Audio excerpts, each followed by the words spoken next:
धर्म वो है जो प्रकृति ने बनाया है, मिट्टी ने बनाया है। जीवन संघर्ष उत्पत्ति। मिट्टी खून से लथपथ है, उसमें बहुत बारीक बारीक कीड़े हैं, हड्डियों का चूरा है। मिट्टी के जानवर एक दूसरे को नोच नोच के खा जाते हैं। बिल्कुल भी दया नहीं है मिट्टी में। सभी जानवरों में मिट्टी के गुण रहते हैं। जब मनुष्य मिट्टी को अपना कहता है, मैं और मेरा, मेरा घर, मेरी गाड़ी, मेरी दुकान, फैक्ट्री, मेरी जमीन, प्रॉपर्टी, मेरे बच्चे, मेरी पत्नी, सब कुछ मिट्टी है। जैसे ही उनके शरीर को और मिट्टी को अपना कहता है, वो भी एक खुंखार जानवर बन जाता है, विकारों से भरा हुआ, अहंकार से भरा हुआ। जैसे ही मनुष्य मिट्टी के बंधनों से मुक्त होता है, वह जल में पहुंचता है। जल के गुण उसमें आते हैं। त्याग। मिट्टी से मुक्त होने के लिए पहली सीढ़ी है त्याग। त्यागता है तब उसमें निर्मलता, सरलता, विनम्रता आती है। ये जल के गुण हैं। फिर अग्नि के गुण आते हैं। अहंकार और विकार जलकर भस्म होने लगते हैं। कामनाएं और वासनाएं जलकर भस्म होने लगती हैं। फिर उसमें वायु के गुण आते हैं। प्रेम, करुणा, समर्पण।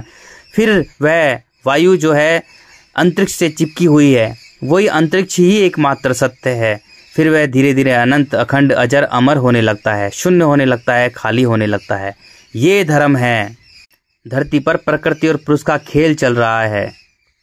इसके अलावा जो भी मनुष्य ने जो निर्माण किया है, वो एक दूसरे पर राज करने के लिए, एक दूसरे पर अपना मतलब निकालने के लिए, स्वार्थ निकालने के लिए बना हुआ एक षड्यंत्र है। धरती का एक ही नियम है, एक दूसरे को नोच के खाना। बड़ा जीव छोटे जीव को खा जाता है। मानव भी एक जानवर है, वह मन का जानवर है।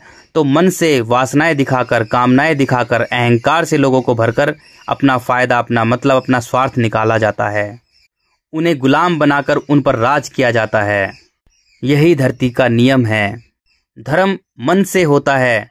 तन नश्वर है, मन अमर है। मन अंतरिक्ष का हिस्सा है, उसी में मिलाना है। पंच तत्वों का शरीर पंच तत्वों में मिलाना है।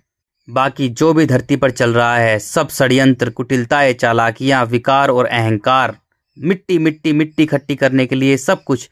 लेकिन मिट्टी दीमक की तरह उन्हें खाने लगती है। उनके मन को खाकर उन्हें खोखला इंसान बना देती है। उसकी मृत्यु भी दर्दनाक होती है।